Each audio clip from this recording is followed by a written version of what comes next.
I want to show you how to make the easiest, simplest, most awesome looking paper miniatures for your Dungeons & Dragons or tabletop role-playing game.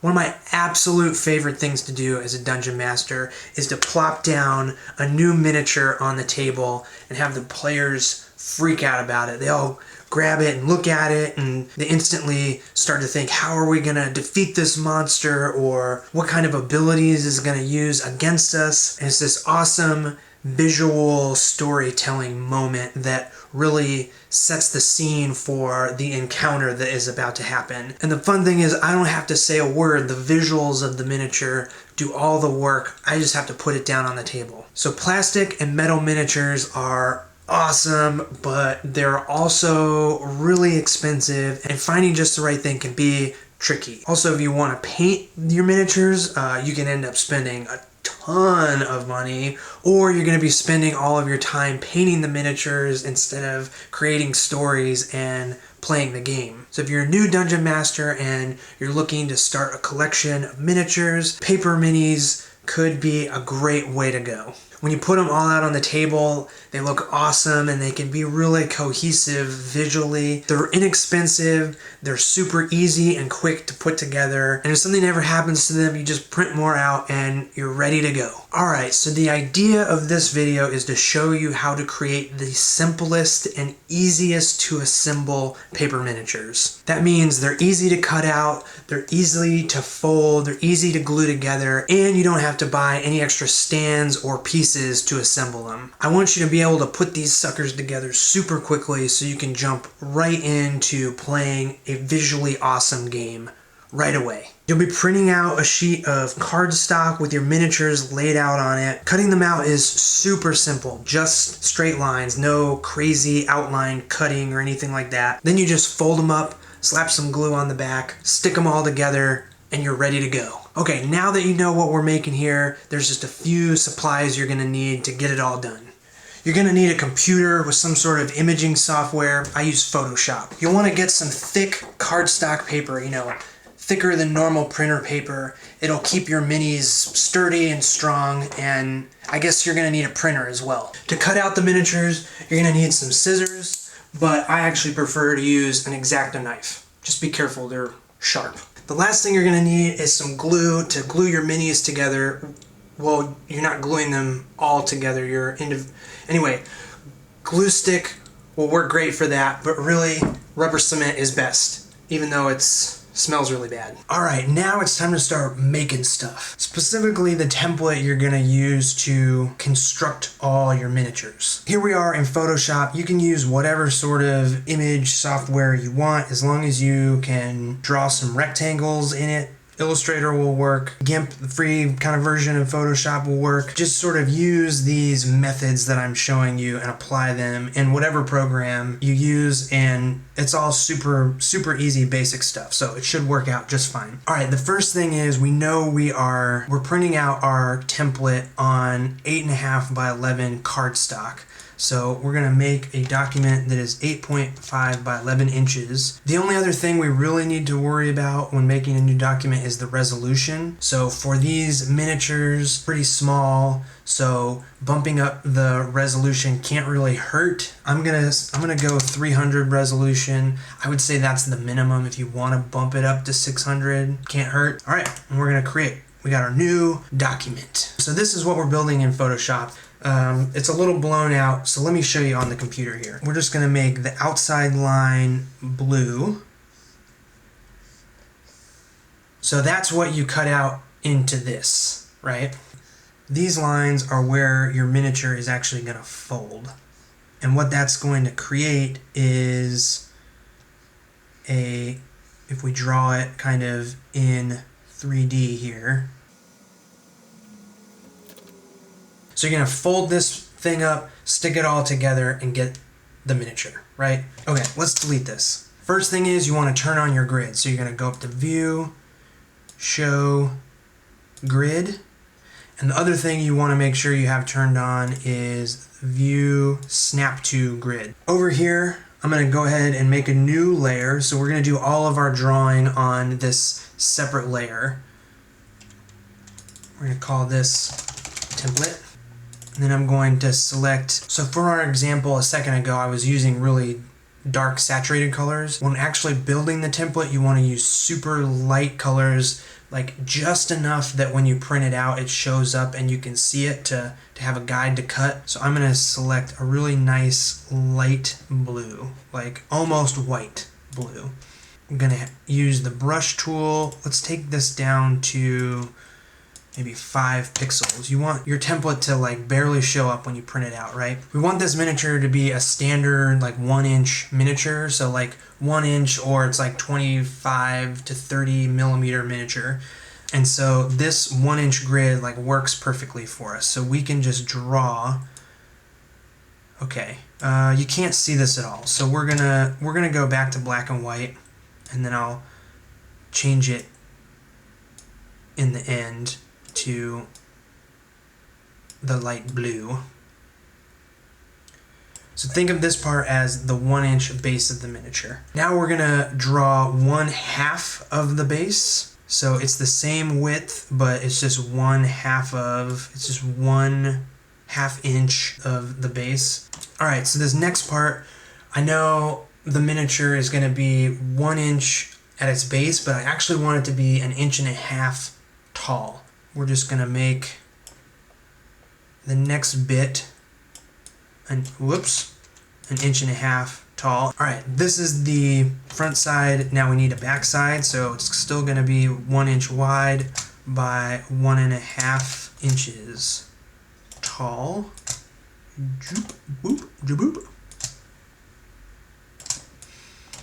And the last little piece is the second half of the base.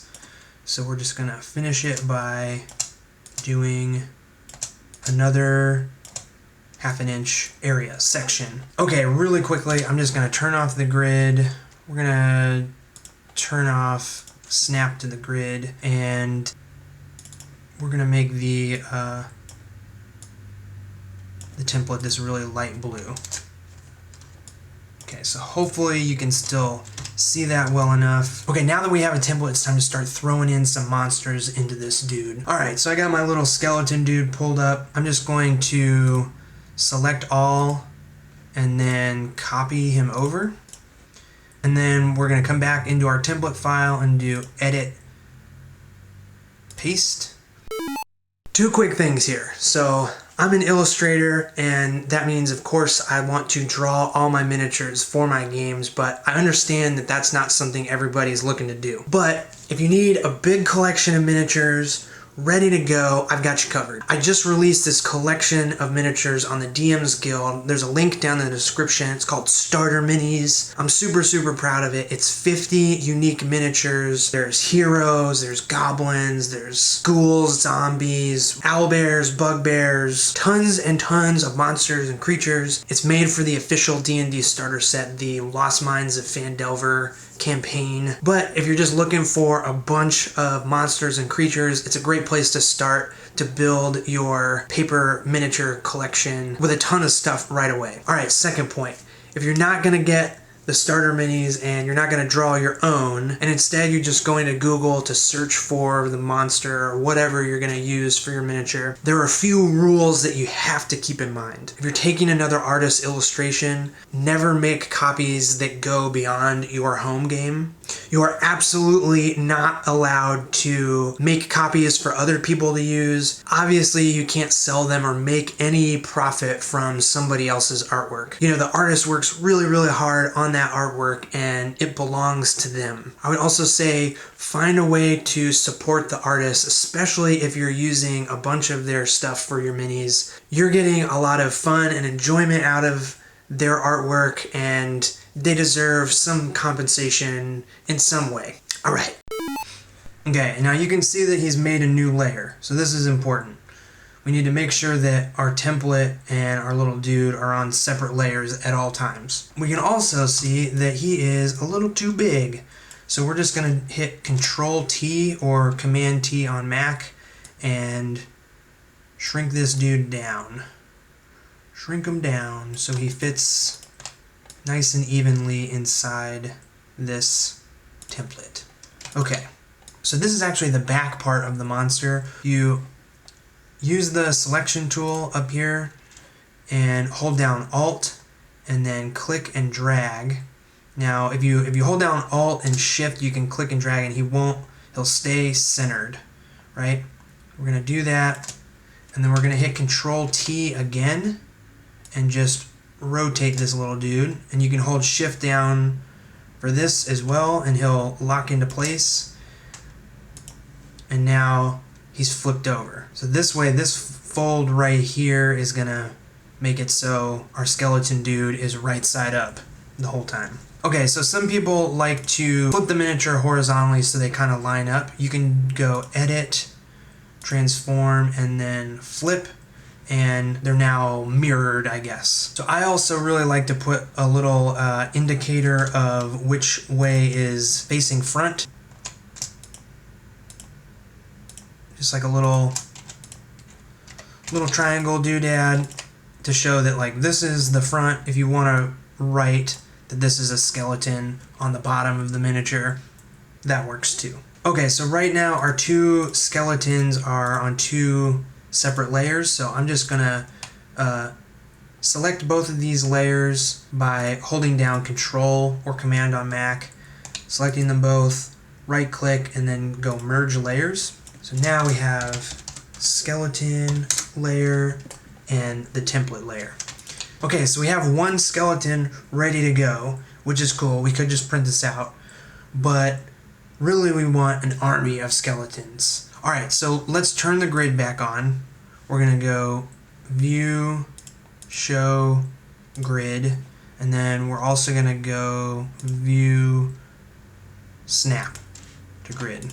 I know this is kind of tricky to see with the light blue. So if you select your skeleton in your template layer and then go up to the selection tool, you can hold down Alt or Option on the Mac and click and drag and start making copies of your skeleton. So I'm just holding down Alt, Shift, clicking and dragging.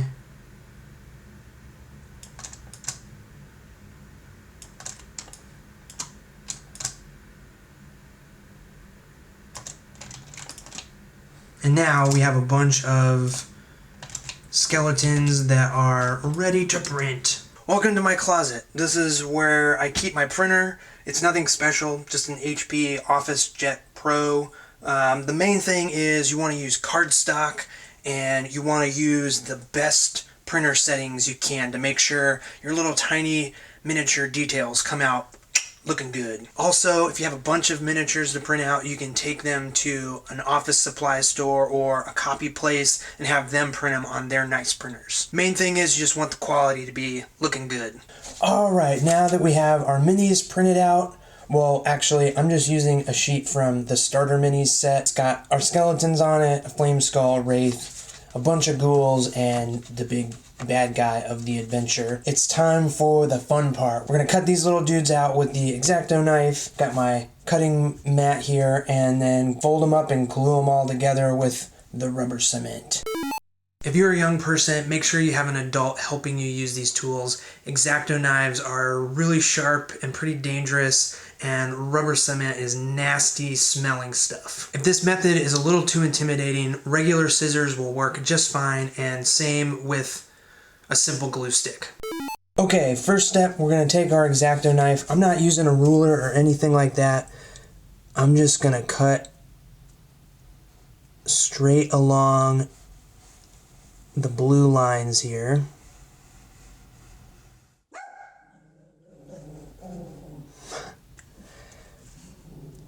Ollie's worked up about something. I think it helps to just slowly pull the X-Acto knife down towards you. Of course, you got to be really careful, but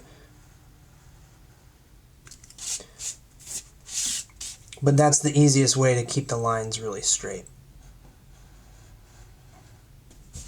And with a nice sharp X-Acto knife, you don't have to press down too hard, but you do have to give it a little bit of pressure.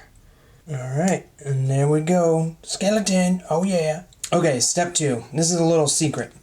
We're going to score the fold line. So this is going to make folding 1,000 times easier. So you just take your X-Acto knife and very, very lightly, like don't put any pressure on the blade, just move it across the fold lines. So you're not trying to cut through the fold lines, you're just trying to give the paper a place to fold so it knows where to naturally fold. So I'm just barely dragging it across these fold lines ever so slightly. Okay, so you can see from the back side, I didn't cut through or anything like that, but when it's time to fold it, the folds will happen supernaturally along those straight lines that I just scored. All right, step 3, you can get rid of your X-Acto knife, flip your miniature over. It's time for some rubber cement. This stuff is pretty nasty and stinky, but it is meant for sticking paper together. So this is really the best stuff you can use. So I have a brush. You can very lightly brush it on, and you can see that I'm going over onto the cutting mat, and that is not a big deal because the cool thing about rubber cement is you can just rub it off. So we're just going to cover the entire backside of the miniature. Okay, so now we're going to let this glue dry, and the cool thing about rubber cement is that it doesn't really stick to anything but itself. So if you have 2 sheets of paper that have dried rubber cement on them and you stick them together, they are going to be stuck together. But if you wanted to remove that glue from the cutting mat or the back of a miniature or whatever, anything you've glued with rubber cement, you can just kind of rub it away. You can move this off of here, and I'm not sure if it's picking it up in the camera, but you can just sort of rub it away with your finger and you get these sort of dried, rubbery, sticky bits. So that's the cool thing. Like, this isn't quite, it's almost dry, but if you get some glue on accident on the front of your miniature, you can just rub it off with your finger. It's like really easy to clean up. It smells, it's not like the best for you to be breathing in, so I'd suggest opening a window while you're using it, but its intended use is to glue paper together, so it's awesome at that. All right, step 4, the final step, we're gonna fold it up, and because the rubber cement is dry on the back, it's gonna be really easy to put this thing together. So what I'm gonna do is bend out the little flaps, and you can see that it made a nice straight bend because of that scoring. So we're just gonna bend. Now that we have our little U, we can make the main bend. As soon as we start sticking this together, it's going to be stuck together. So we want to kind of line it up as we go. Oop. And then you can just press it together. You can see we're going to have our miniature figured out here pretty soon. And the last little bend, folded and stuck.